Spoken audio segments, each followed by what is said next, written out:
again with the Public Figures Podcast. This time I'm on the road. I'm currently in Seattle, Washington. So this is one of the rare occasions where me and Johnny are in the same time zone, the great American Pacific Standard Time Zone. The right time zone. Yeah. So now on to Death in Venice. No, we're not doing Death in Venice. I couldn't. Sorry. I only like half paid attention to that film. Did you want to talk about Death in Venice and the most beautiful boy in the world? I'll talk about whatever. I mean, I'd rather talk about something you want to talk about. I don't want to. Yeah, for sure. And I want to talk about a film that you actually watched, not one that you were like looking at your phone most of the time. Yeah, well, that was definitely Death in Venice. That was not Benedetta. I was paying attention to Benedetta. I was just getting snoozy. And I think that between the two viewings, I basically got the film. But then as we were talking about it, I was like, secretly I was kind of like, I don't remember what he's talking about at all. I don't remember that part at all. But I was just pretending that I did anyway. So I was just like, Charlotte Rampling. It puts this whole podcast into question. Well, it's okay because you can fix that with editing. I can right. I can manipulate everything later to make myself look way more smart. But anyways, let's talk about let's make this the fucking the lesser known Fulci episode. That's what this is. So hold on. So today on Public Figures Podcast, we're doing the lesser known Fulci films. I mean, there's a lot of lesser known Fulci films. Like there's the House of Clocks. You ever see House of Clocks before? No. Yeah, like I just got tipped off to that one by some dude, and I was like, that's a cool name for a fucking film, House of Clocks. What the hell's that about? And then it just turned out to be a movie that was mostly about a house of clocks, and it was pretty boring. And then what's the name of what's the name of the guy who did Cabin Fever? Oh, Eli Roth? Didn't Eli Roth do like a House of Clocks movie? Like a children's movie? I don't know. I don't really stay very well in tune with what that guy is up to. I'm not a huge fan of his. Oh. Although, all right. Although I will say that I do like sort of the spirit of his films, and you know what, I do like Green Inferno. Maybe that's the only film of his that I like. All the other ones I think are not so great. I think he's pretty good. Really? I think he's all right. Yeah, I think I liked both Hostel movies. Cabin Fever was interesting for like a first film. And I did like Green Inferno. I think you told me to watch it. And I was expecting, I had my expectations set very low, but because I didn't really know how you'd be able to pull off that type of movie now, but he did it. I think he did a good job. I liked all those films. Okay, well, we got ourselves a bona fide Eli Roth fan over here. Did you ever see his Thanksgiving film? No. That one I bet you wouldn't like. I think that one, that's sort of where you get to see Eli Roth kind of start kowtowing to the studio system, and you get this sort of like really kind of as tepid as he's ever been. He also did that movie with Keanu Reeves and that Latina woman with the big tits. Where they go to the two girls go to the house and they right. That's actually a remake of a film that I saw. Yeah. Seymour Cassel and Sandra Locke, which I wasn't really a huge fan of, so I didn't really feel the need to watch a remake of it. I think it was called Knock Knock. Is that what the original was called as well? I don't think so. Oh. Do you remember what the original was called? I do not. Okay. Let's move on. We're not talking about Eli Roth today. Today we're talking about lesser known Fulci films, and the ones that we're going to be talking about are my favorite film of the Lucio Fulci oeuvre, which is The Devil's Honey, and also another one called Touch of Death. Mm-hmm. So I'd like to start with Touch of Death because that one seems like a good intro. I think that there's probably more to talk about, with The Devil's Honey. So we'll save it for later. But yeah, so the Touch of Death. The reason why I first got tipped off to it was because I watched Cat in the Brain, and there's all this stuff in Cat in the Brain that like it just feels like it's from other movies. Like it's almost like chronicling Lucio Fulci's career in a not really. It's not a chronicle of anything. It's just it. The conceit of the movie of Cat in the Brain is that he's actually a director, and it's actually really Lucio Fulci playing himself, and he's going through the process of directing his films, and it's about him kind of like, having kind of a mental breakdown during it, and also there's like this killer that's on the loose as well. I like Cat in the Brain. But the first film that he's directing in that film is like this, fake film where this guy is like cutting up a woman in kind of like a basement and then feeding her to pigs and grinding up her guts and her bones and stuff. And then, he's eating the best cuts of the woman himself. He's a cannibal. And then what he doesn't want to eat, he grinds up and feeds to his pigs in his little sty that he has there. Touch of Death, or Cat in the Brain. That's what I'm saying, is that it's in Cat in the Brain, but then it turns out that those clips are actually from Touch of Death. Okay, got it. And I was like, that's cool that he kind of shot like a movie within a movie, and then I kind of did a little bit of poking around, and I was like, oh no, it actually is a real movie that he did. And it's, I guess, like, today I don't have the convenience of being able to kind of consult my phone, because all I have here is just a recorder and then just you in front of me. I can't really, Google stuff, but I'm going to go just by memory and say that Touch of Death was, I think, like something that was made for TV, or at least it was intended to be made for TV, but then like it wasn't able to be released because it was too violent. But in any case, it got some sort of this is like late stage Fulci. I think that this is like 1991 or something. So it's not like his best work, and it's kind of like after everybody, kind of figured that he was kind of done with making brilliant work. I'm not sure if anyone ever really did think, and maybe he's kind of like a Van Gogh in that sense, where, were people kind of... I think it was like the very end where people started to acknowledge him and his work. Right. Like right before he died. So he might have gotten like a little bit of a taste of fandom. Yeah. But I don't think it was something that he experienced through most of his career. He never got like that offer to do an American film, like to do like a panel at Comic-Con. He never did the panel at the San Diego Comic-Con. He never got to ride on a float during the Thanksgiving Day parade. But he was never on Good Morning America. Never was on Good Morning America. He never got to be on the Hollywood Squares. He was never on Ellen. He never got to finger bang Ellen.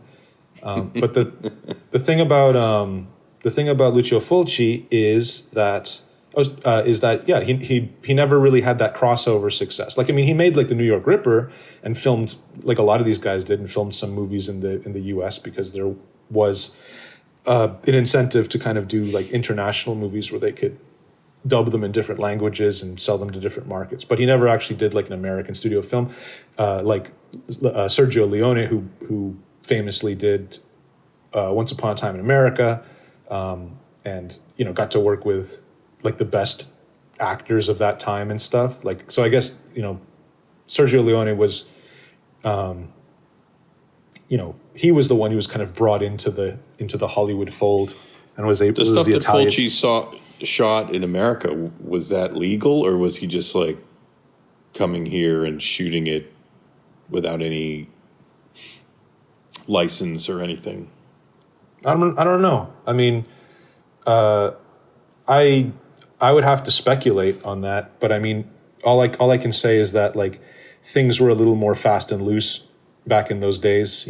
I mean, even as late as when like when Henenlotter shot Basket Case in New York City, that was done entirely without permits. Yeah, I know. Like Larry Cohen used to do a lot of filming without any kind of permit.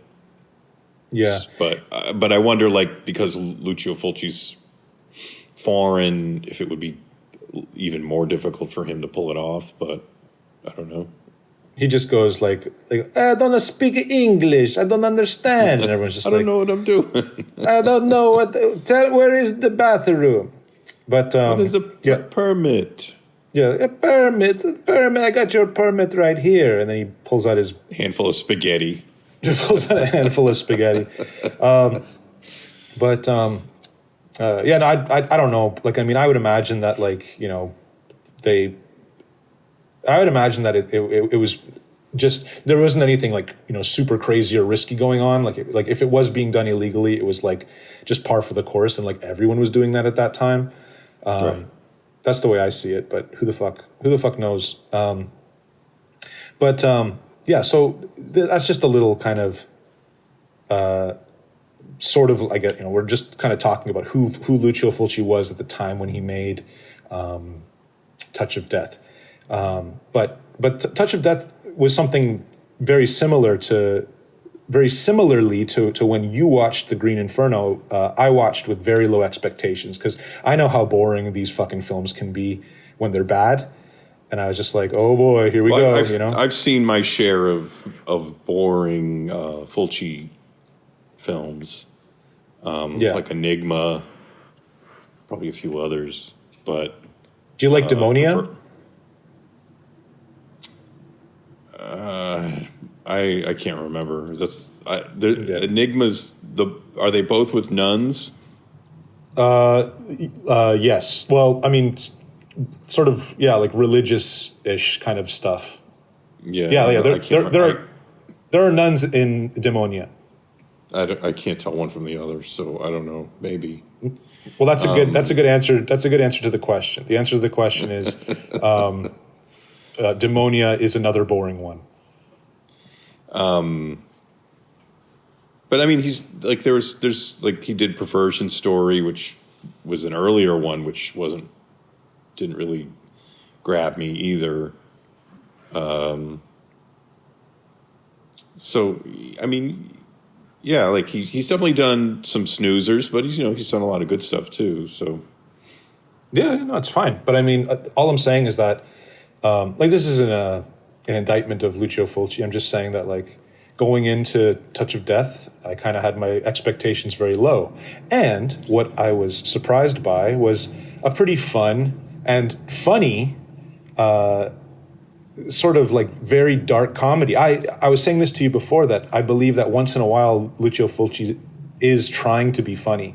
And I think this is one of his sort of black, like ultra black comedies, Well, I think this and Cat in the Brain are like the most autobiographical, because I think he was a very angry guy. I think he felt himself to be sort of beset by misfortune, like both Cat in the Brain and Touch of Death too is sort of like this guy who he just can't get a break.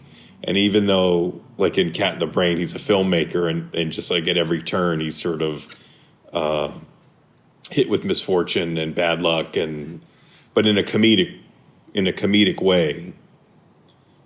And so Touch of Death is, I mean, he doesn't star in Touch of Death, but the main guy in Touch of Death who plays the serial killer, gambler, cannibal. He also can't seem to get a break. Like he's horrible. He's horrible at gambling. He's constantly losing. And so instead of focusing his killing skills on the guys he owes money to, he keeps killing. He keeps hooking up with these really just like horrendous women. Like they're either really hairy, like facial hair, or they have like horrible like lip disfigurements. Yeah, that one too. Or like they have like they put like this makeup on their lips that looks like diarrhea or something. and so he has to have sex with them, but then he winds up but they're wealthy, and so he winds up like bedding them and then killing them, and then somehow like getting some of their money, which he uses to pay off his gambling debts. Yeah. And then like he's constantly like the cops are like on his heels. He has to keep like changing his image. Appearance. He keeps shaving his beard and dyeing his hair and fixing, he's wearing glasses. He's not wearing glasses. So yeah, he just can't get a break. Yeah. So this guy really does have, he's what you call a jack of all trades. He's a gambler. He's also a murderer. He's also a jack gigolo. of all trades, master of none. Yeah. He's also a cannibal. I guess that's pretty much it. So we got a few things that he specializes in. I mean, like there's lots of just really great scenes in this film. One of the ones I really like is when he's got that, like early on, he's got that girl, that woman. He's got her kind of seduced, let's say, and the hairy one. Yeah, like he's and he's making out with her, and he's like, like kissing her tits, but she's got like hairy moles and stuff, and he's got this very like upset look on his face, like this kind of sad kind of look on his face, just being like, oh, and he's like, but she's she's responding orgasmically to his touch, but he tries to kill her with poison in like a champagne flute. And he's trying to he's like, come on, baby, I want to seduce you. It's like, but lover, I already am seduced. And he's like, yes, but of course, those things were just adolescent pawings. What I have planned later is some real erotic stuff, and she's like, ooh, and then, but I don't want to get too drunk, and he's like, oh, just fucking drink the fucking champagne, goddammit. But drink the poison. That gag is sort of like indicative of the humor of the film, which is sort of like, like this kind of Benny Hill style joke of like, oh, here, drink the poison. And then, oh, so I spilled it. Oh, I have to put new poison in it. Oh, the glasses are mixed up. Where's the poison now? Like it's that type of like, goofy humor that you're in store for in this. I'm down. I'm down for it, dude. I mean, I'm like, hey man, if it's not funny, why am I laughing? I think that shit's funny.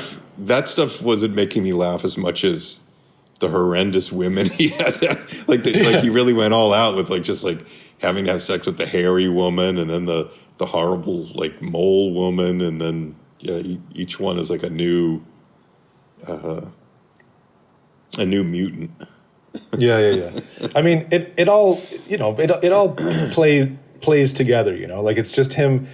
The crux of the humor is him like having to be patient, and then of course, I mean, come on, man, like that's all just a setup because he's being like nice to this lady, and she's spilling the poison, and then she's mixing them up, and he's like, well, which one's yours? And he's like, oh, what does it matter? We need to be drinking together, so we're both equally inebriated. And he's just like, oh god. And then finally he just like loses patience, and then he just beats her to death with a stick. he just beats her up with a stick like horribly, and they like it's very graphic, and they they show her just getting beaten up, and then he picks her up and puts her into an oven and just cooks her head and shoulders in an oven while she's because the oven is kind of like raised like around like head height. And for some reason, and then he opens up the oven, like sticks her in, and then closes the door, so she's kind of like being held up in kind of a standing position, just having her head cooked. And they've made a head out of like wax or something. We see her head kind of like melt and her flesh get cooked and crispy. That part's fucking great. I mean, it's all. I don't compartmentalize it. I see it as all one big thing. Like I see each. The fate of each woman and those sequences is like kind of all working together towards an ultimate guffaw.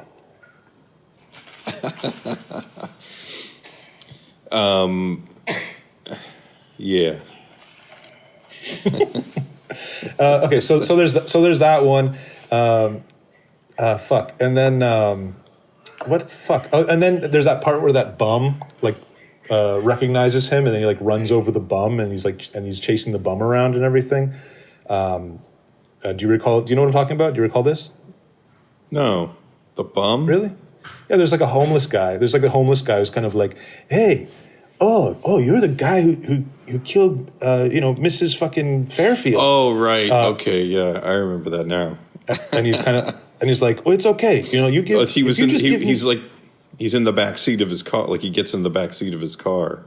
Yeah, he gets in the back seat of his car, and then when he gets out, Brett Halsey just like tries to hit him with his car, and hits him and runs him over and shit. Anyway, fucking Touch of Death ends with the woman with the fucking the kind of fucked up hair lip. Or I guess no, you would call it a cleft lip now. She looks like a diarrhea lip. Yeah, it looks like looks like Lucio Fulci himself just ate a pile of lasagna and then had a diarrhea on her face. That's what she looks like. Yeah, the ending was not satisfying. It was just kind of like, oh. She knows he's a killer, and then she winds up killing him. It just felt kind of flat. Justice prevails. The killer has to pay the piper. Yeah, it wasn't an interesting it was a very uninteresting form of justice. Yeah, I agree. I mean, it's not one of Lucio Fulci's best films, but at the same time, it's definitely not boring. Some people might think it's boring. I didn't. I was with it the whole time. Your ear flaps are fucking up the sound. Are they really? Yeah. Oh, shit. Okay, let me do this. That's all right. That's better. But yeah, I don't know. Like, I still think it's a good movie. I think that if you're a Lucio Fulci fan, especially if you're a fan of Cat in the Brain, it's worth finding this one because it's kind of like that. Remember that part in Cat in the Brain where that guy, they're making that movie. Well, that's a whole movie, and you can watch it, and it's actually pretty funny, and it's a good time, and it's. I like how misogynistic it is. Like it's very hateful of women, like just in general, like as a film. Yeah. But in that's what I was going to say. Like I feel like Fulci seemed to be a very angry guy, and it really comes across here.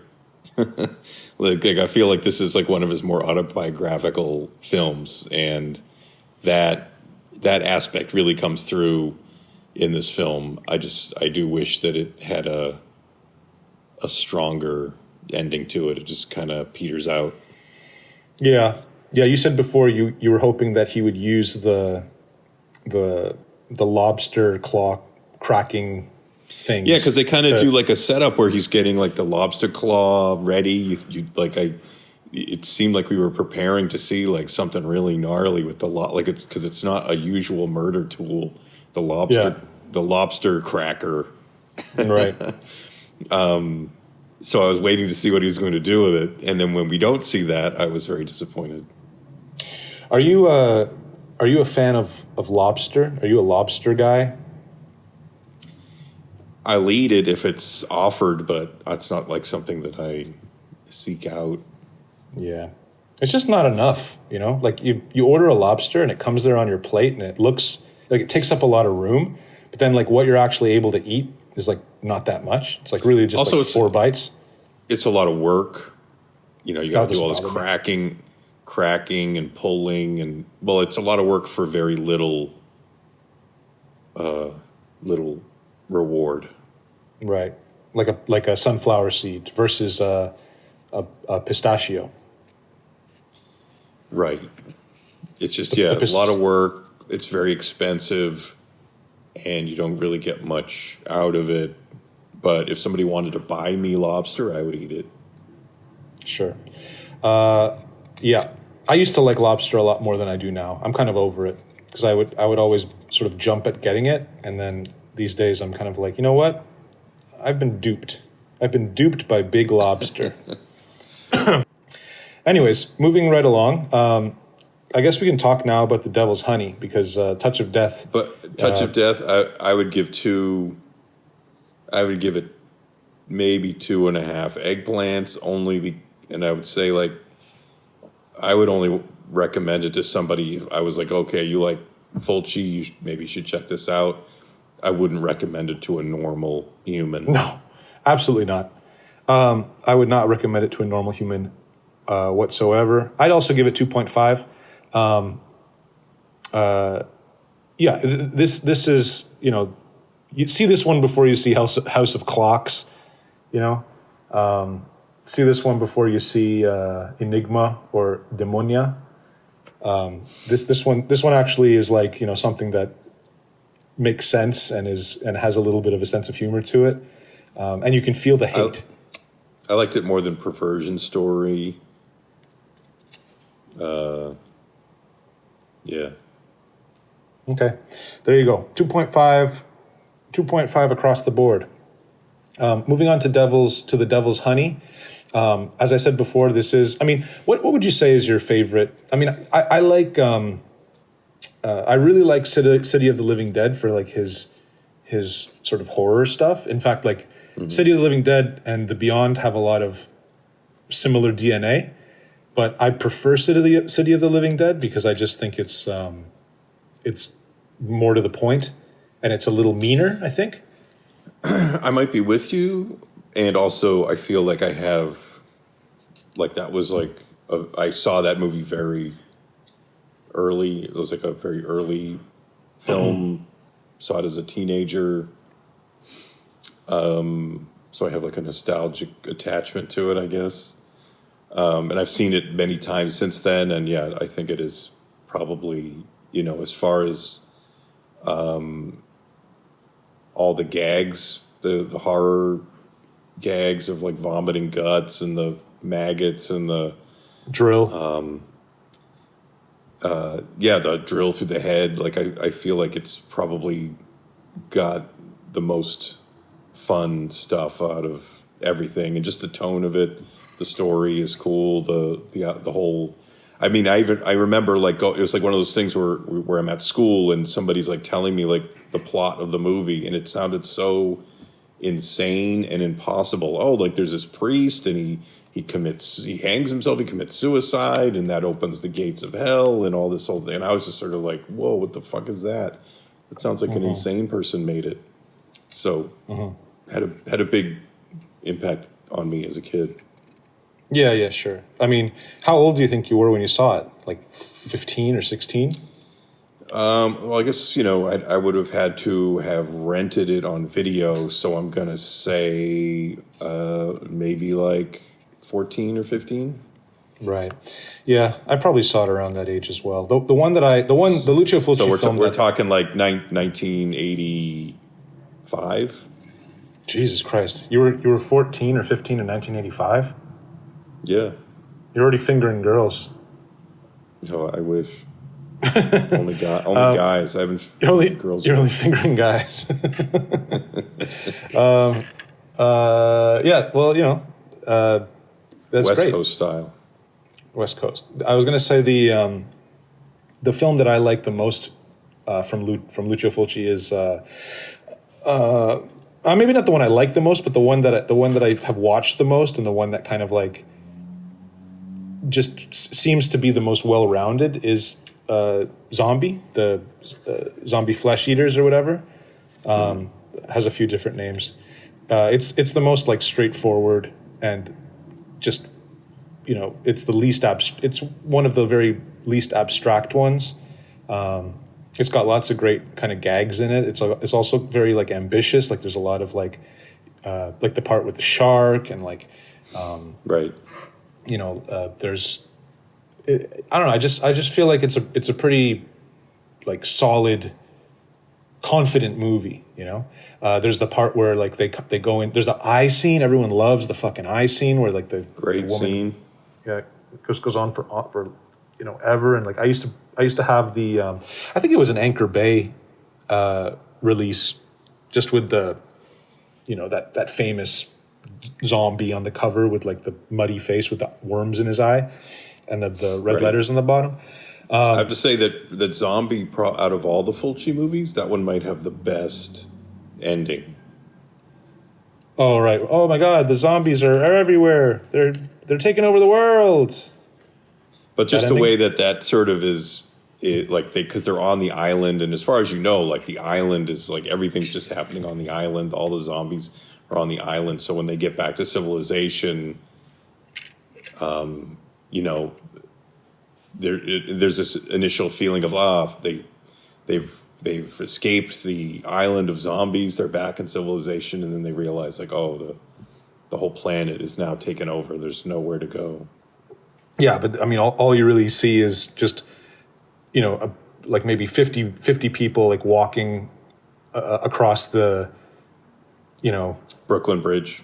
the Brooklyn Bridge with like traffic driving normally beneath it. It's just kind of like that. That's how they communicate that. It's kind of like, okay, well, But just the idea is there, Sure. and it's I think the most powerful of all the endings of all his movies.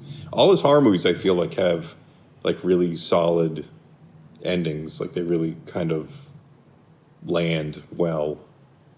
The Beyond has a great ending. It does. That's a great ending. I even like the City of the Living Dead ending.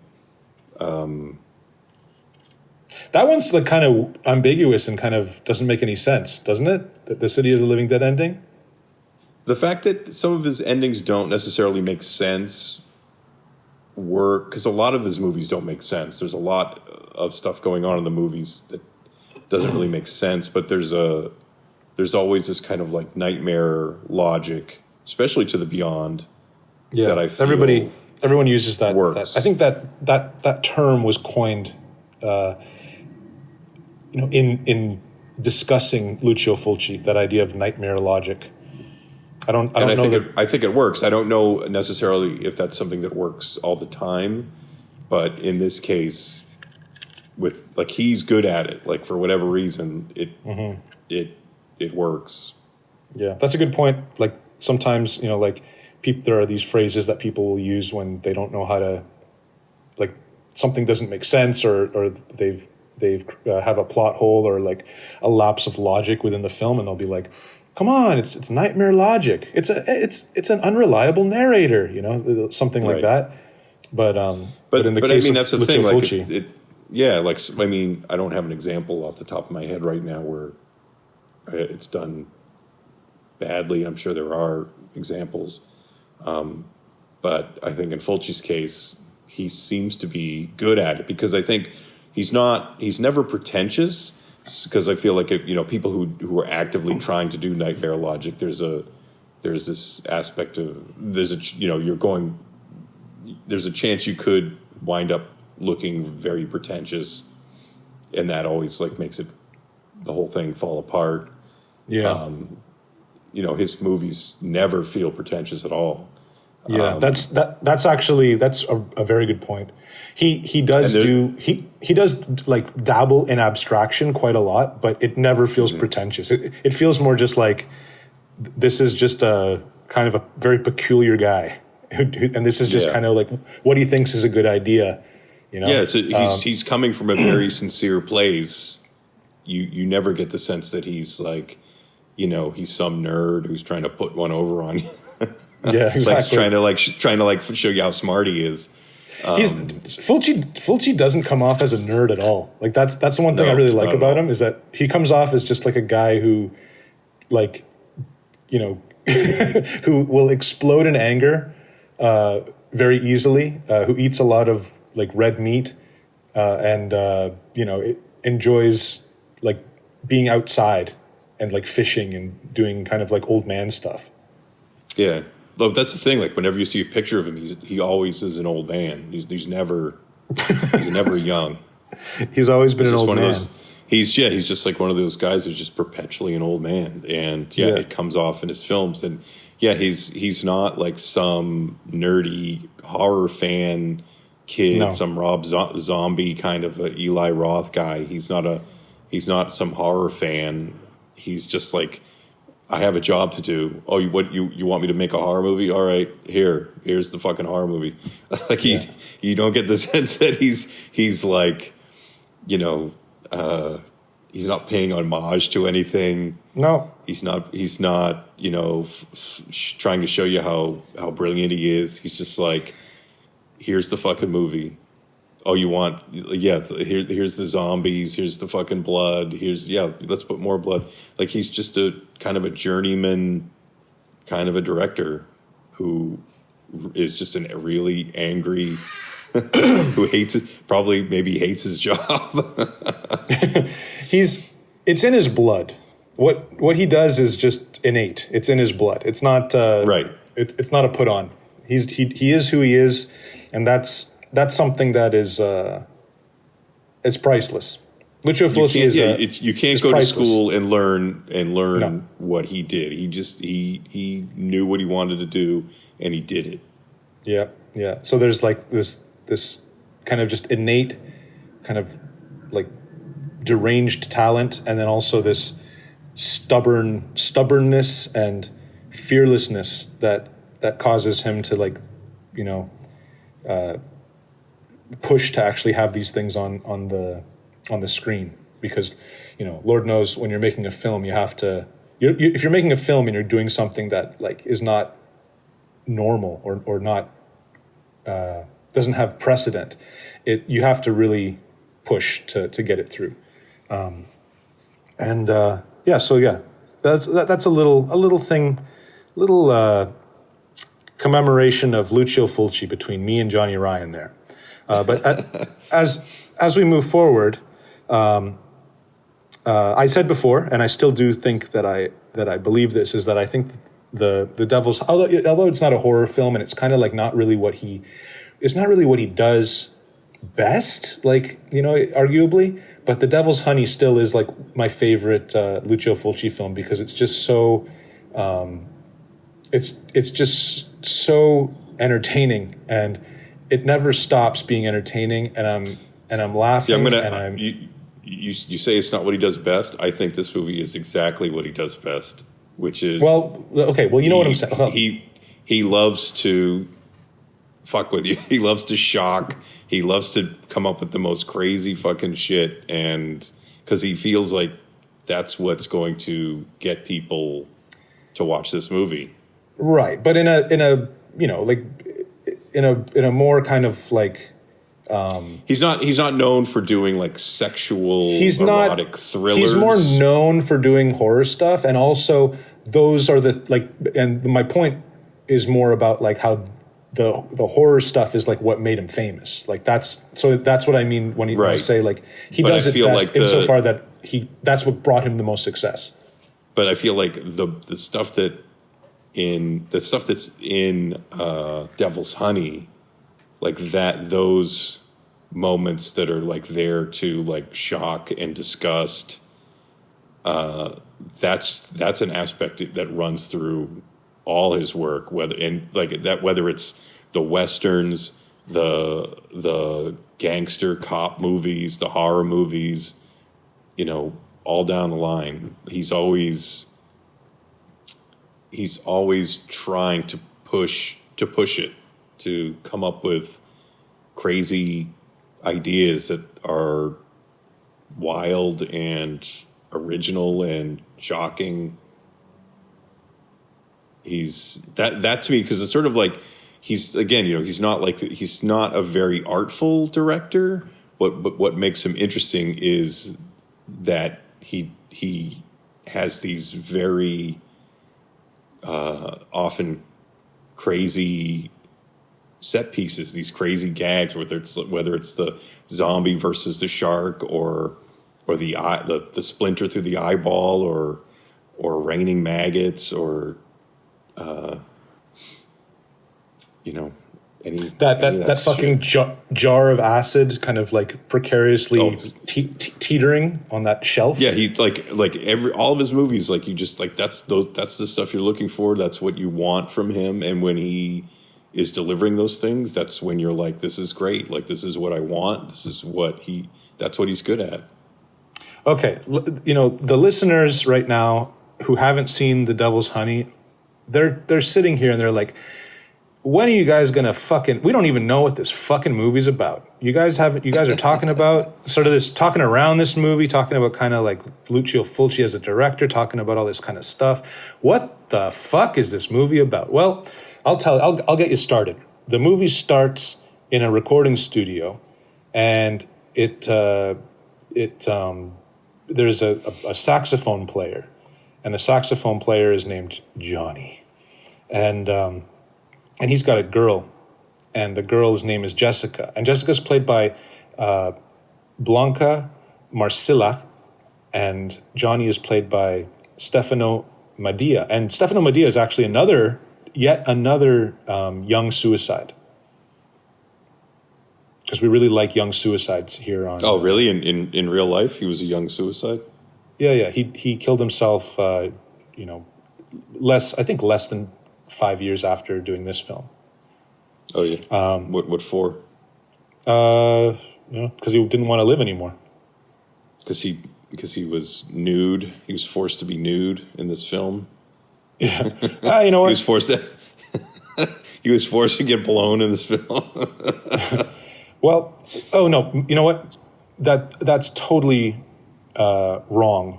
He killed himself at the age of 49, so definitely way after the fucking the Devil's Honey. Devil's Honey. He's actually the father. He is the father of Italian minister Marianne Madia. Let's take a look here. I actually got Wikipedia working in another window here.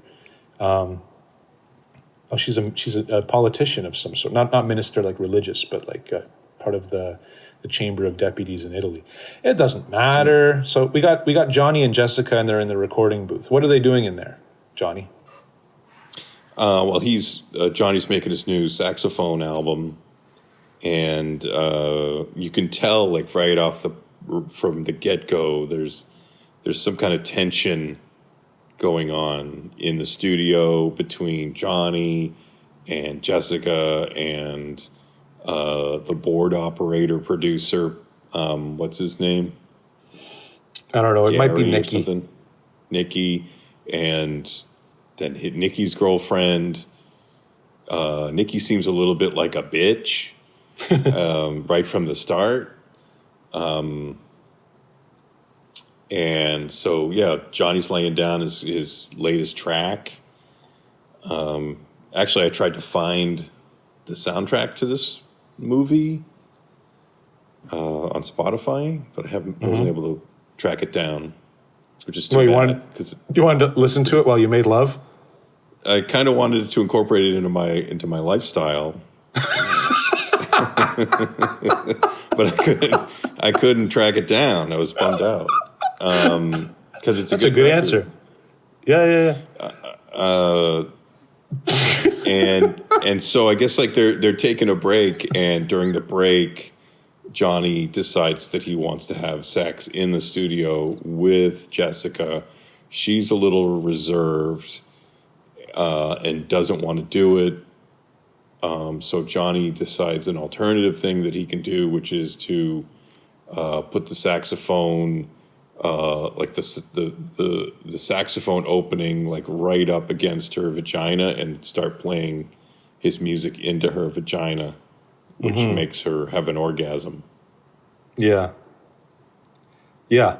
Yeah. Yeah. And that scene is going to let you know whether or not you want to continue on with this movie. I saw that scene for the first time, and I was just like, this is amazing. This is like one of the best things I've seen in ages. Like it's one of those things that's so obvious, but it's just like you just never saw it in the movie. I mean, the closest thing I can think of is that part in Private Parts where Howard Stern told that woman to put the speaker on the floor, and then he goes like brrr, and like gets her to come with the subwoofer. That's not as visually interesting because they're both in Private Parts. They're like in separate. You know, he's in a radio studio, and the lady's like listening to the radio in her house. Yeah, yeah. Well, I mean, that's here. It's like the guy's like he's got his saxophone and he's got it right up into her cunt, and the lady's just like freaking out. Yeah, it's just like that image is, and again, like that's something that Fulci is great at. Like the fact that he came up with that, it's sort of like, oh, well, of course he did. That's just like that's the type of thing he does. Right, and he insisted that it be this long scene, like it's a full song the guy plays, you know, with right. like it's like I said, it's such a unique and sort of like strong image. It makes sense that he's gonna. All right, I'm not just gonna like spend 2 seconds on this. I'm really gonna milk this. Yeah, I mean, and it makes sense too because it really shows how Johnny has some serious prowess with his saxophone orgasm, manifesting. But so that scene happens, and you're just like, okay, I'm fucking ready for whatever the hell this movie's about. Next thing you see is, who's back again? Brett Halsey playing Dr. Wendell Simpson, who's a high level surgeon at the premier hospital wherever the fuck this movie's taking place in. And that's another aspect of the movie that I like, the sort of juxtaposition of like beautiful young love, like just, you know, Johnny, Jessica, they're both young, carefree, having this torrid romance for the most part. Mm-hmm. And then juxtapose that with, like, we're getting this parallel story of a doctor, a very successful, wealthy doctor, and his wife and their relationship. And their relationship is on the decline. Mm-hmm. But, all of this kind of culminates into Dr. Wendell Simpson going to see a hooker. Because this is the next scene, right? Following that saxophone thing, very shortly afterwards, the next scene is him taking a hooker into a hotel room. And she's wearing pantyhose. And there's a run in them, and I don't know about you, but I know just because of being around women, like having girlfriends and stuff, that when there's a run in the pantyhose, sometimes you can fix it with nail polish, right? See, I never heard that, and I've been around a woman or two, but I don't think I've ever heard that bit of news. Yeah, well, so it's a pretty common thing. Is that a real thing? That's a thing that can fix your pantyhose? It is, but they use. But don't you just get like a big streak of nail polish on your pantyhose? Like, yeah, well, it's something. It's something to do just to I guess to keep it from tearing anymore, and So it's kind of like a quick repair if there's like a small run in the pantyhose, right? But here's the thing that's very funny is that a woman would never use a colored nail polish. They would always use a clear nail polish like that.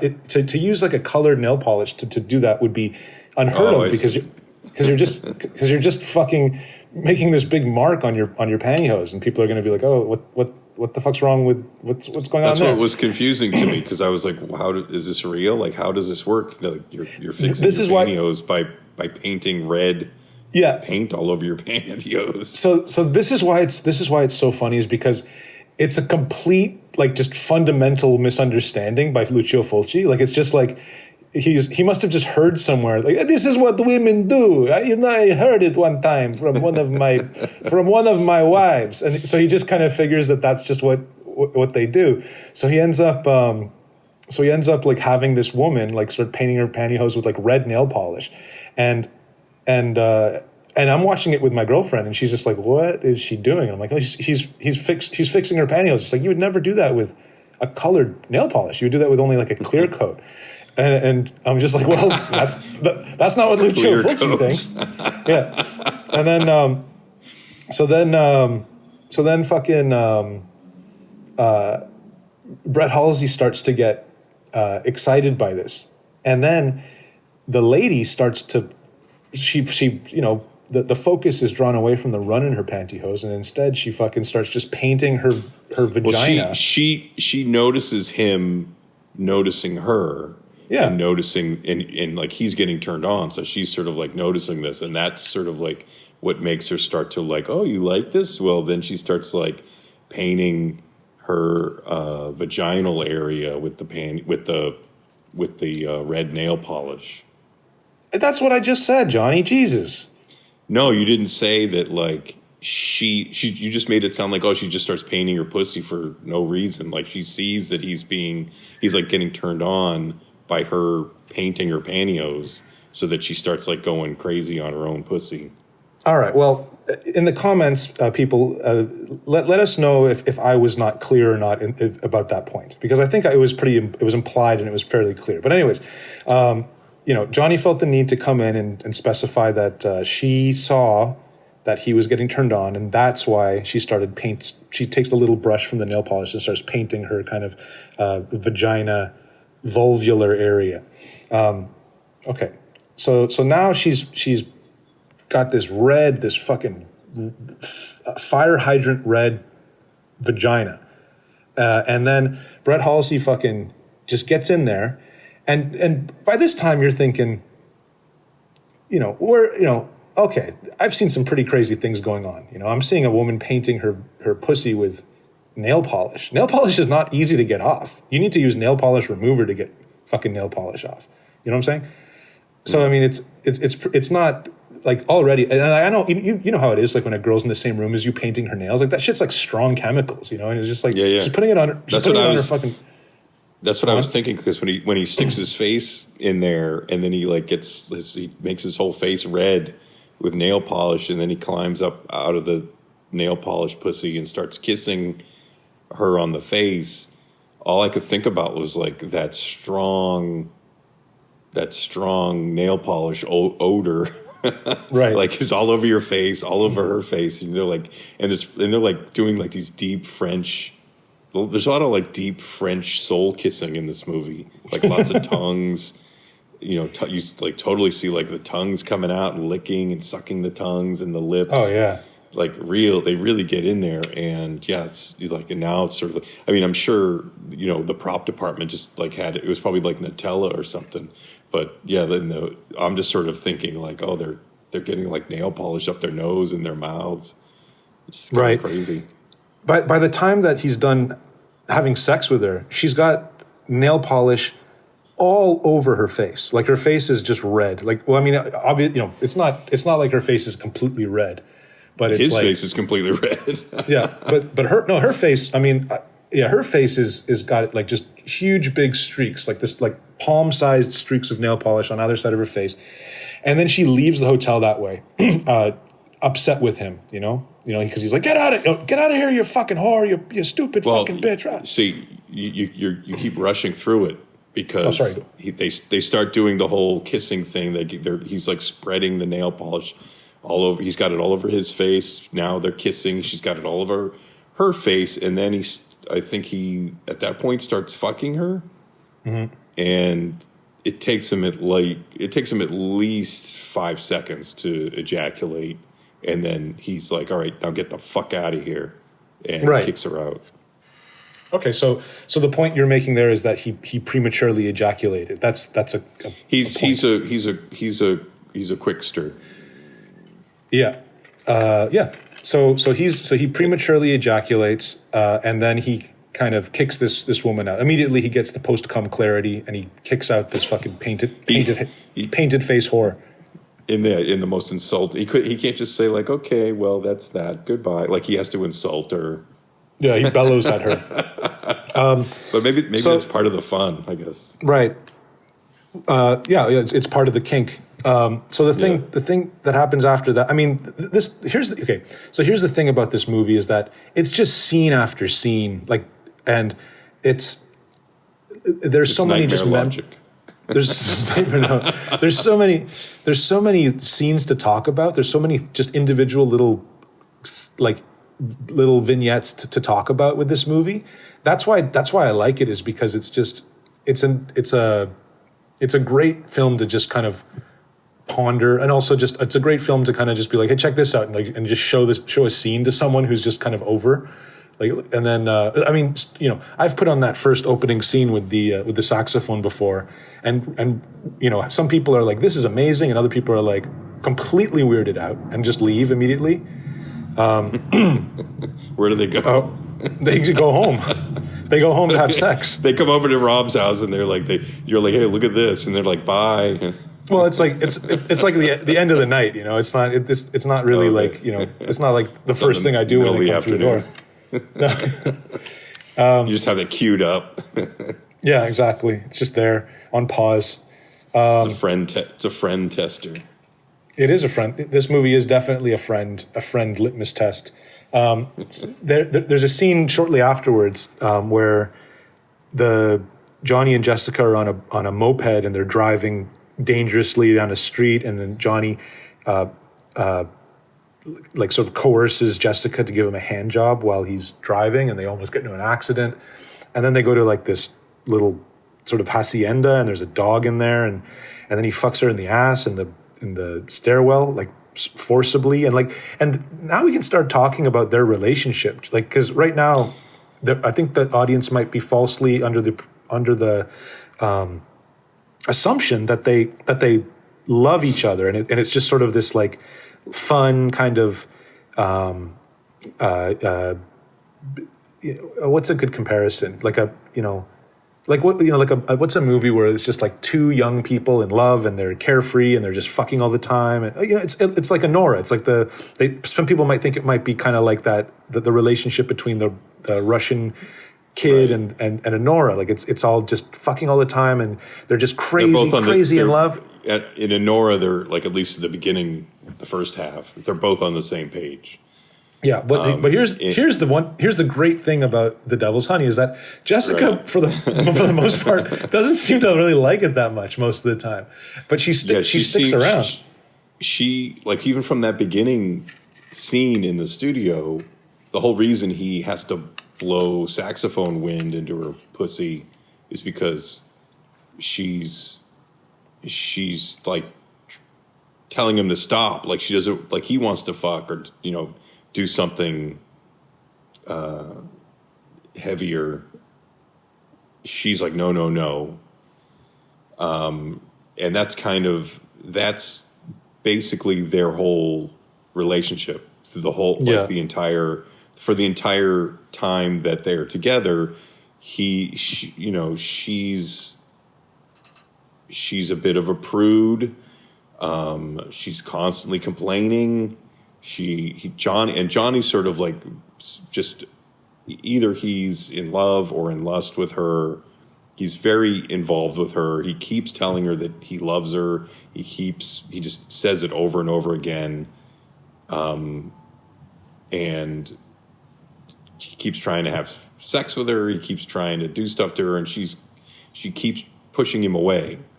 And then I feel like that even sort of helps add to, and I feel like that's also like there's a couple things I got going on in my brain right now, but that adds to the torment that she feels after he dies. I feel like this whole idea of like, I didn't appreciate the ass fucking when I from Johnny at the time he was giving it to me, and now that he's dead, I miss him and all that stuff he was doing to me. But I also sort of feel like that's Fulci. Like that is, I think Fulci feels like nobody appreciates him. He's alive now, and nobody appreciates him. And then once he dies, suddenly there's going to be people screaming and wishing he was still alive, just like Jessica and Johnny. Yeah, maybe. I don't know. That seems to me. That seems to me like something that could be discussed further, but I'm not sure. I'm not sure if that's what he meant. I'm not sure. Like, I'm just not so sure that like. Do you think that Fulci like does that? Like, kind of consciously puts himself into. I think that's the role that he's sort of playing in Cat in the Brain. That's the role like of the killer in Touch of Death. Like I feel like he I think he has a big ego, but like he feels like nobody is giving him the whole world is denying him his what he deserves. I'll give you this. I think that if Lucio Fulci had to. If you asked him, if you were still alive and you asked him, like, which character in The Devil's Honey do you relate to the most, he definitely would say Johnny. Johnny. Yeah. Well, he's the artist. Johnny's the artist. Right. And he's just like a pervert, Like that part in Cat in the Brain. I do feel like that he probably felt like he wasn't appreciated. I think that he felt like he was doing great work, and for most of his life, nobody really gave a shit. Yeah, well, I don't know. I think that's a whole other story. The if the audience is always the audience, if they don't like it, whose fault is it? Is it their fault? I guess you could look at it that way, but it doesn't. It's not very It's not terribly helpful to look at it that way. Well, I mean, to feel like the audience is always right, I don't think that's the correct way of thinking. It's not. I mean, it's constantly proved over and over again that the audience can be wrong. Both whether like they can like a movie that is a piece of shit and they can hate a movie that's great. That's been proven over and over again. Sure. And I think in Fulci's case, I think that, I mean, especially when you think about like how he's, basically revered now. Just by weirdos like us, though. But I mean, at least that's more than I think he was at the time. Right. Right. Yeah, I was just going to say, like, the part in The Devil's Honey where he's shooting that orgy, and he's like, there's that great bit where he's like, oh, yes, more perversion. Yes, more sex, more perversion. And he really, like, you sort of get away from you get a glimpse of kind of what's inside, because before, usually when you see Lucio Fulci, like in interviews or even in Cat in the Brain, the majority of Cat in the Brain, he seems pretty, like, reserved. But, like, you see sort of this like, sex pervert animal come out during that scene. And I think that, maybe like Johnny is really, is the real Lucio Fulci inside. So anyways, the thing to really kind of pay attention to, and it's hard not to kind of pay attention to it, is the fact that, as we already mentioned, the relationship between Jessica and Johnny is really weird and complicated, because like she doesn't seem to like, she seems to resist and fight him like for most of the time that they're ever having sex. Like he seems to have to rape her all the time, which is hilarious because like he has no problem with doing it, and also when it's all over, it seems like everything's fine. Like she seems kind of like okay, and it kind of it becomes more clear that this movie really is about a sadomasochistic relationship. Do you agree with me? I feel like that is even simplifying it too much. Like I feel like there's even more going on there. Not between Johnny and Jessica. I mean that like what this movie ultimately amounts to in the end is a sadomasochistic relationship between spoiler Jessica and Dr. Wendell Simpson. That's sort of like a whole other thing that and I don't know, did you ever see that movie The Night Porter? Never. Again with public figures mainstay Charlotte Rampling and yes.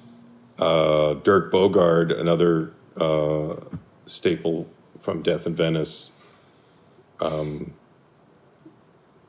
They have a he's a Nazi, and Charlotte Rampling is a Jewish woman in the concentration camp that Dirk Bogarde is overseeing.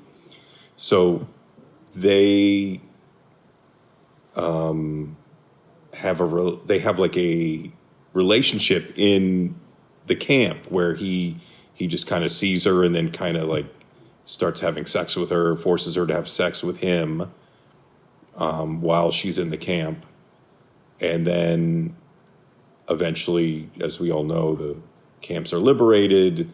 Everybody, goes home. And then, but at some point they realize, I think they somehow meet up again and they reestablish their sexual relationship. And it becomes that type of sadomasochistic relationship. Okay. It's worth seeing, I guess. It's almost like it's a weird film because it feels like because I've seen my fair share of like Nazi exploitation films. You love that stuff. It depends. It can be okay. Like I like the Ilsa movie. I like a few of those movies if they're well done. But this one is sort of like a very arty version of that. But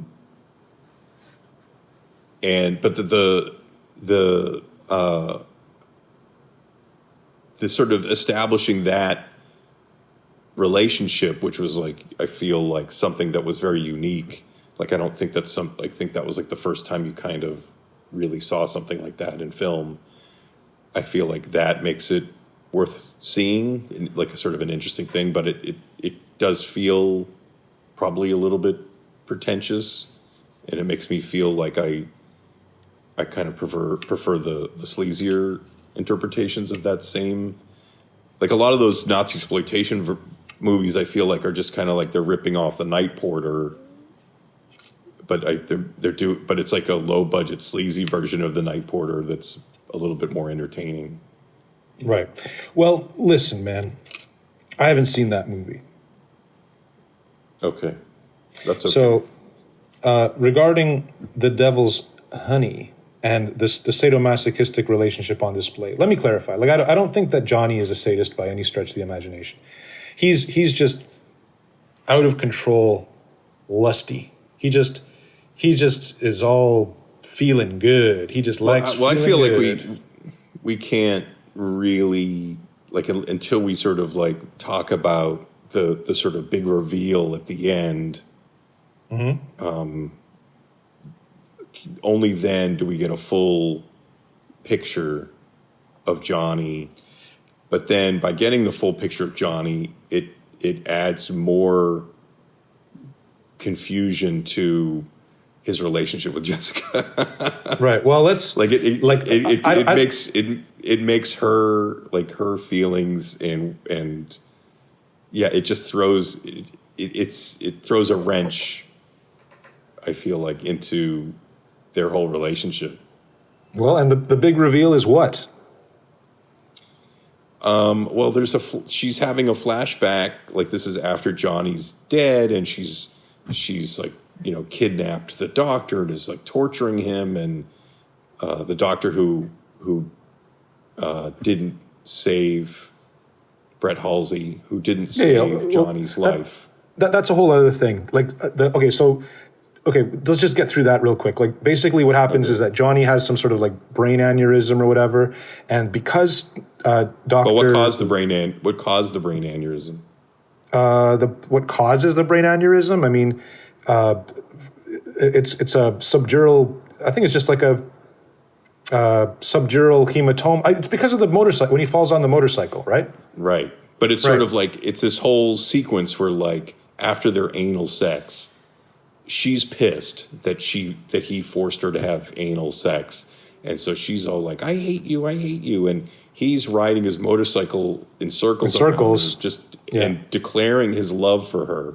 I love you. I want to be with you forever. And just like over and over again, I just love you so much. And he's just keeps doing this, and he's not paying attention. And he falls off his bike and he hits his head on a rock. And at that moment, he pops up and he seems okay. But then when they go to the studio, he's not looking so good. He's looking real bad. And Nikki, the bitchy producer, is like, come on, let's get going. Play your saxophone. And Johnny's like, no, my head hurts. I need a break. And Nikki's like, shut the fuck up. Don't be a fucking baby. Just do it. Just play the saxophone. And then Johnny's like, okay, I'll do it. And then he passes out. So then they got to take him to the hospital. And Brett Halsey, this is where the doctor and Johnny Jessica's story meet. Intersect. Yep. And the doctor, after his tryst with the prostitute, we find out that his wife knows about his prostitute trysts. She's pissed. And she's pissed about the trysts. And so they get into a big fight. And now he's got to go to the hospital to save Johnny. And he can't focus on saving this hippie kid. He's going through this horrible situation with his wife. He can't even think straight, and ultimately, because of bungles the operation. It bungles the operation, and Johnny dies. And Jessica blames the doctor for killing Johnny, and for the rest of the movie, she's obsessed with getting like vengeance for. She blames the doctor, even though we all know Jessica's truly responsible. If she wasn't such a fucking bitch. Well, that's not true. And if she just like relaxed and took it up the ass a couple times. Right.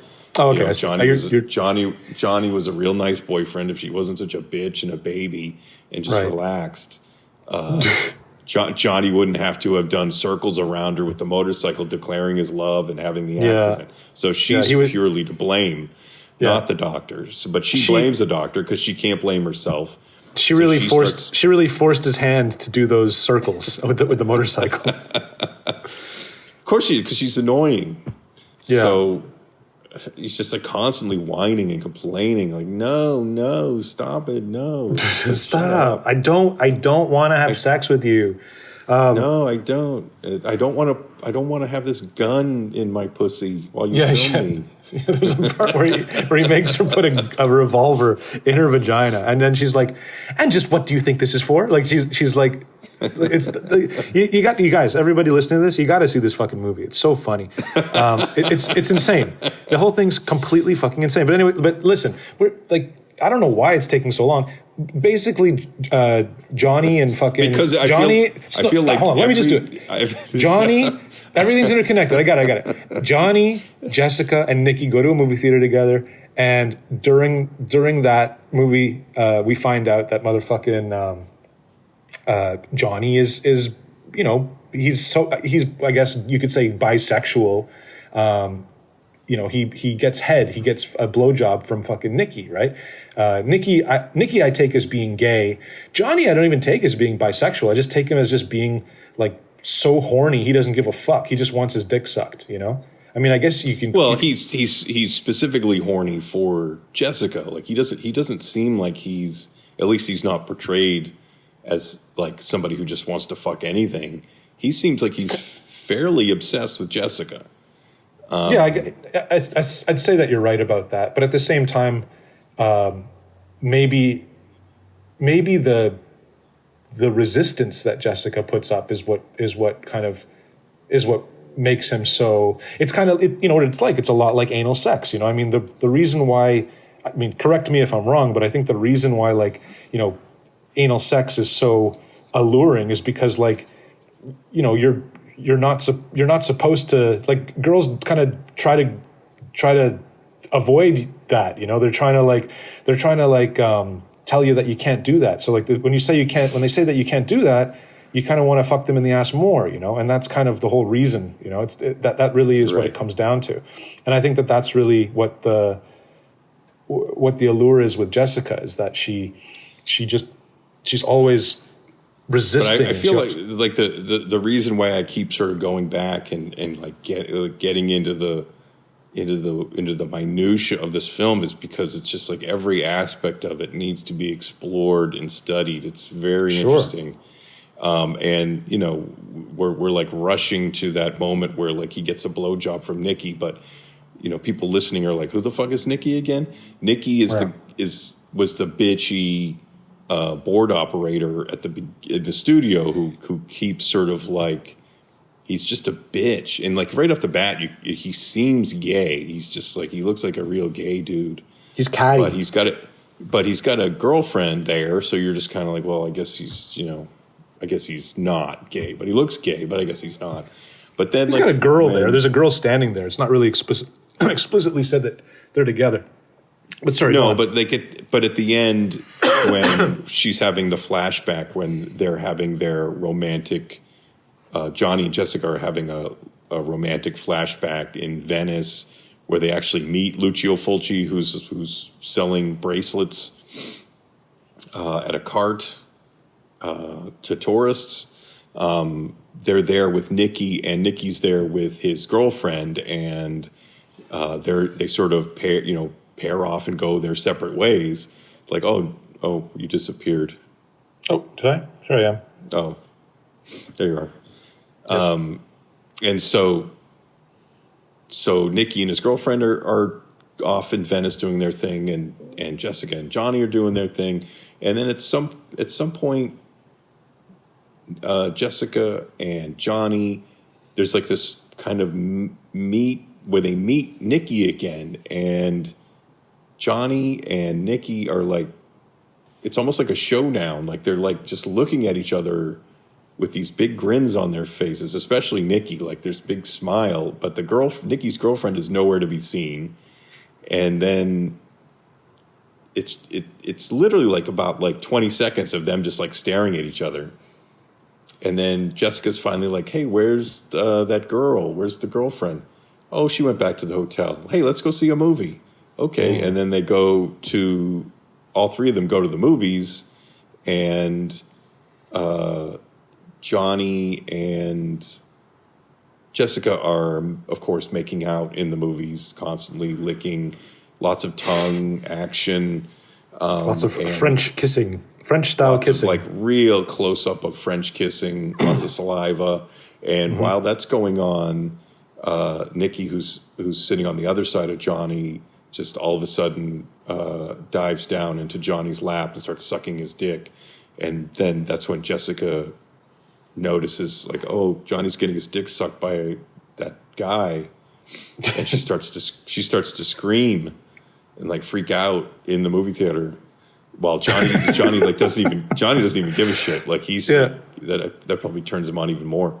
For sure. And of course, because this is a flashback, we then go back to Jessica in the present moment, and she's nude on the beach. We have to say, like, it feels like from the moment that from the moment Jessica kidnaps the doctor, from that moment on, she's nude the entire movie. She's completely naked, not a fucking stitch. Completely nude for the rest of the movie. You see everything. You see everything, folks. Go check out this movie if you're ready to see Blanca Marcilla completely in the buff. We're talking birthday suit here, people. Go check out The Devil's Hunt. She really commits. I have to give it to her. It's very brave performance. She's great. She's great. And so that then just sort of like puts their whole relationship, because I mean it was a flashback that she's having, so she knew he had a tendency, or that he had some kind of sexual relationship with his producer Nikki, but is that the reason for all the difficulty that they have in the relationship? Is that the reason why she doesn't believe him when he's constantly telling her that he loves her? I don't know. I really don't think so. I think it's just like, I think she just, has, she's just kind of like you put the hit the nail on the head when you said she's kind of prudish. I mean, I don't know about sort of who she was before we were, introduced to her in this film, but I get the sense that she just, she just feels like Johnny makes her feel like a whore. And she 50% likes that, and 50% is like scared of that. And plus too, I mean, this is something that I really think is that at the end of the film, what we ultimately arrive at is Jessica being the dom and Dr. Wendell Simpson being the sub of a full-on sadomasochistic relationship. And it's almost like they've found, Jessica was not happy with kind of what she had, but it's like, it was, there were things about it that she liked a lot being with Johnny, but like it felt like there's just something not quite working, or like something that she was resisting. And then Dr. Brett Halsey is in this marriage that's just not working, and it's fucking his whole shit up. It's sort of these different kinds of sexual dysfunctions. But then when these two kind of sexually dysfunctional people kind of come together, they find actually what they want in this sort of accidental kind of way, where they, oh, you know what I really like is I really like chaining this guy up in the basement and feeding him dog food. And what I like, Dr. Wendell Simpson, is, being treated like an animal and beaten. Well, because humiliated. That's interesting because, like, for most of the relationship with Johnny, Jessica is not in the power position. She's basically like John. She just basically does whatever Johnny wants, and although she has an attitude about it, she kind of just lets him do it. Yeah. And then conversely, the doctor is in the power position with the hooker. Yeah. Like he just kind of takes her, does what he wants, and then tells her to get the fuck out. So they finally just sort of, I guess, discover that they want to be in the opposite. They want to play the opposite roles. Yeah, that's what I think this movie's about. I think that's in broad strokes, that kind of is what this is about, this film. Now the bigger question too is that there's a dog in the movie. Right. And the dog seems to play a very significant role. Like its role almost seems to have like some kind of symbolic quality, but of what that is, I don't know. Yeah. Because like when you think about like the whole anal sex scene on the stairway between Johnny and Jessica, you could have just played that as is. Like he's having anal sex with her, she's in a lot of pain, he's still going. But the fact that Fulci decides to add a German Shepherd, the German Shepherd probably from the Beyond, at the door of the house that they're having sex in, banging on the door, barking, trying to get in, freaking out. It just kind of adds an extra layer of symbolism, tension, some kind of tension, some kind of like it feels like there's something there, that some kind of symbolism he's going for. You know, it definitely makes the sex, like I know, like if even if I was having, you know, vaginal sex, having a dog at the front door, a German Shepherd barking and banging on the door, it would be really difficult for me to continue. But Johnny in the Johnny in the movie, dick hard. It would be hard to, I mean, not my dick, but it would be hard to keep your dick have hard. sex under those circumstances. Sure. But Johnny doesn't even hear the dog. Like he's so into what he's doing, he does not care. But the fact that Fulci adds that extra element to the scene is very interesting.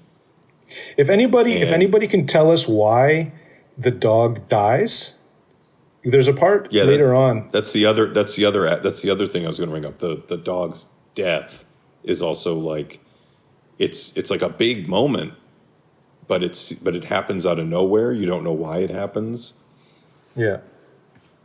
So I mean, if any of our listeners can provide a little bit of insight, because we've knocked this around a little bit, we feel like we kind of get maybe like a corner of it, an edge of it, but we don't really get what this fucking dog symbolizes or what it means. I mean, maybe now, again, I don't know why the dog died, but maybe Brett Halsey's the new dog in town. Like maybe that's like that is something, you know, that's her new dog. Yeah.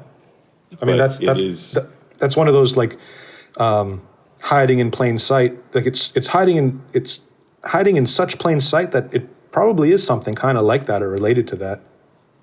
And maybe like the dog was sort of representative of some sort of like this thing that's not right in the relationship between Johnny and Jessica. Like it's just this thing that's just kind of like this irritant that's like there's something wrong here.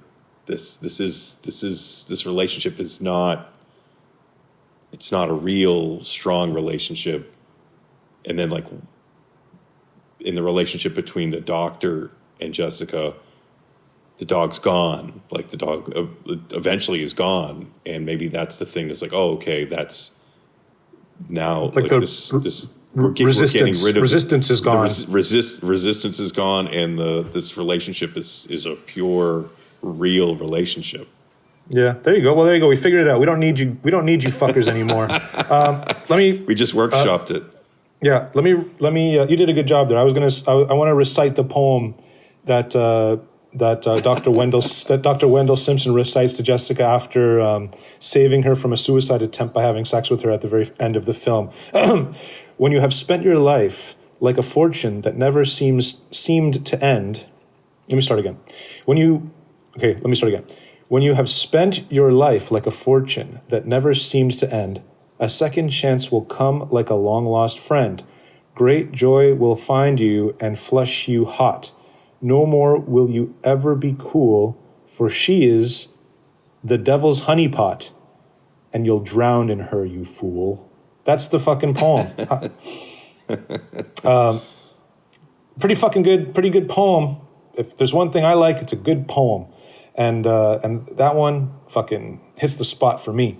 But yeah, anyways, Devil's Honey, I mean, as my favorite Lucio Fulci film, I mean, I give this one a good old 4.5. The only reason I don't give it a 5, you know what?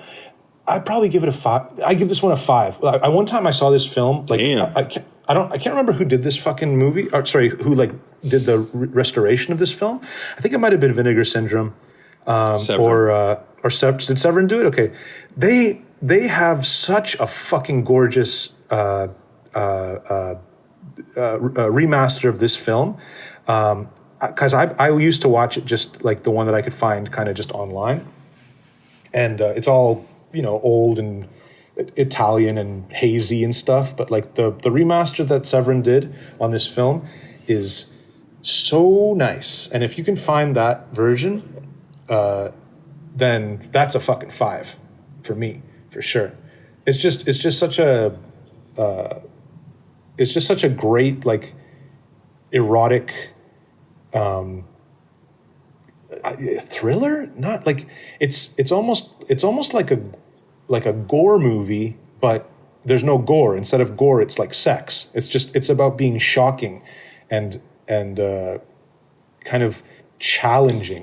He approaches the erotic thriller in the same way I feel like he approaches the horror movies. Like it's just like all these set pieces, just like, okay, here's the saxophone up the pussy scene. Here's the anal sex dog barking scene. Here's the eating the dog food scene. Like every he just like kind of creates like, okay, all these different like wild, like upsetting, shocking, disturbing scenes, and then just kind of like threads them all together. But I find that, first of all, like these are unlike something like The Beyond or City of the Living Dead, where they're all kind of stand alone, and they all kind of are like, well, what's this for? Oh, well, it's because the gates of hell have been opened or whatever, like this is just a little bit more carefully considered, and it's like, and it weaves together in a more sophisticated kind of way. It's got more, I guess, just got a little bit more like just a meaning, like kind of just like a really, really carefully planned kind of meaning that happens. I like the ending as well. Yeah. I like that there's a little bit of mystery where the way the camera just kind of like they're in bed together, and there's the gun is next to her on the table or the chair or whatever.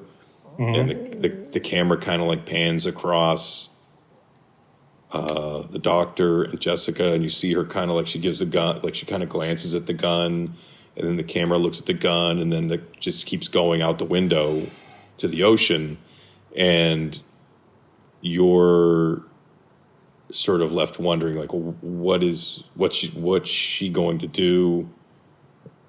Is she going to kill him? Is she going to kill herself? Kill both of them? Are they going to get married? like you don't really know. Like it's just kind of like it's left a little mysterious. Yeah. There's another thing too about this that I wanted to mention, that like why this is like a cut above, or why this for me is like a film that I hold in very high regard, and the kind of the carefully considered kind of like weaving together of these scenes, and kind of like this story that kind of unfolds and makes sense. It's very like insightful, and I don't know. I just think that this is this surprised the hell out of me, this film. Like I couldn't believe how interesting it was. But at the same time too, like this is also the kind of film that you can put on and some of your friends are just going to be like, what the fuck, like what the hell is this? Like this is retarded. Like what you're showing me is completely retarded. There's room for that interpretation as well. But I don't. I think that you're just being lazy if you take it that way. I watched it several months ago, maybe a year ago, I can't remember now. I think you were the one who told me about it. Yeah, for sure. And whenever you told me about it, I watched it, and I remember liking it. But then rewatching it, I feel like I liked it even more. Right. Like I had forgotten a lot of what had gone down in the film, and I was still very engaged. I didn't know where the fuck it was going to go. That's like one of the things I like about it. I think I like that about a lot of Fulci movies in general. It's like you don't know where they're going. He really is somebody that kind of like really tries to I feel like he does a really good job of sort of surprising you, even if it's like it's someplace that you don't like, doesn't even make sense where he's taking you, but it's still engaging and entertaining and interesting. Yeah, and same thing here. Like even though I had seen it before, I was still like very like, oh, where's this going? What is she going to do to this doctor? What's going to happen to, like, oh, what now? The flashback scene in Venice, like, what's going to happen here? Like, I was constantly engaged. Yeah, it's very entertaining movie. I give it 4 eggplants. Entertaining so much that you wanted to get the soundtrack and incorporate it into your lifestyle. Absolutely. I like the soundtrack even more the second time. If you can, like when you post it, if you can get that music in the post, that would be a major flex. Yeah. Well, I don't know. I'd have to, I mean, I'm sure I could find it, but I don't know that I could, like it all just it all boils down to whether or not it being in the database for Instagram. But if it's not, I can. I looked. Right. Well, I could always just find the music and then just, Or you could just get a saxophone and play it yourself. That's true. I could play. I could play it into my girlfriend's vagina, and bring her to the heights of ecstasy. That'd be a good Halloween costume. Like you, the saxophone guy, and your girlfriend as the receiver, the vagina? Of the saxophone. Yeah, I'm the saxophone. Yeah, I'm the saxophone, and she's the vagina, and then we have to explain it to everybody. Like it's like, that's part of the fun, though. Yeah, sure. That's part of the fun. It's like, come on, devil's honey, come on. Yeah, it's like the time that I went. It's like the time that I went out on Halloween as Martin Luther King, but I didn't do blackface. So I just wore a suit, and I was like, I'm Martin Luther King. And everyone was like, what? It's like you have to explain it to everybody. But anyways, okay, that's the episode. Thanks a lot, everybody. You should check out both of these films from the maestro, Lucio Fulci. Great Italian director. I mean, who doesn't love Lucio Fulci? But here's the thing: is that there's plenty of fucking people who talk about the Beyond. There's too many people who talk about the Beyond, I'd say, but no one ever talks about The Devil's Honey. Touch of Death is a good film and deserves, to be discussed. But Devil's Honey is I think very good and but also overlooked. Four for the Apocalypse is a great spaghetti western. That's right. That's the one with the I saw that recently. Four for the Apocalypse. That's like a late in the game spaghetti western, maybe mid to late 70s or something. And Thomas Millian is in it. Right, and cannibal. Yeah, that's right. He ties that guy up and he's cutting him apart and eating him and stuff. And there's also there's songs. The music in that movie is hilarious because the songs are just about what's actually happening on the screen. It's like I don't remember the songs. Oh, it's and then they got on their horses and they rode across the land, and the guy in the red shirt was holding a water bottle. The guy who's doing the songs is just whatever, a canteen. The songs are just about what's going on the screen. I was just like, this is fucking insane. But yeah, that's it's got this weird kind of psycho, homicidal kind of like psychopath cannibal Yeah, like, thing going on. it's like a Charles Manson cowboy situation. And then Contraband, it's another great one. It's sort of like a gangster. like one of those Poliazzi, Ichi, Anucci films or whatever. That's also a great, so he's done great. Like he's sort of dipped his toe in other genres, I think, very successfully. Like he's, again, like everybody knows him for the gore master, horror master, but he could do it all. Yep. Very, very, happy that, he eventually became known as like, I mean, basically when you talk about Italian horror, it's Dario Argento, Lucio Fulci, and then the rest, So I mean, at least he got that. Yeah. Anyways, that's it. See you later, everybody. Bye. Have a good weekend. Bye-bye.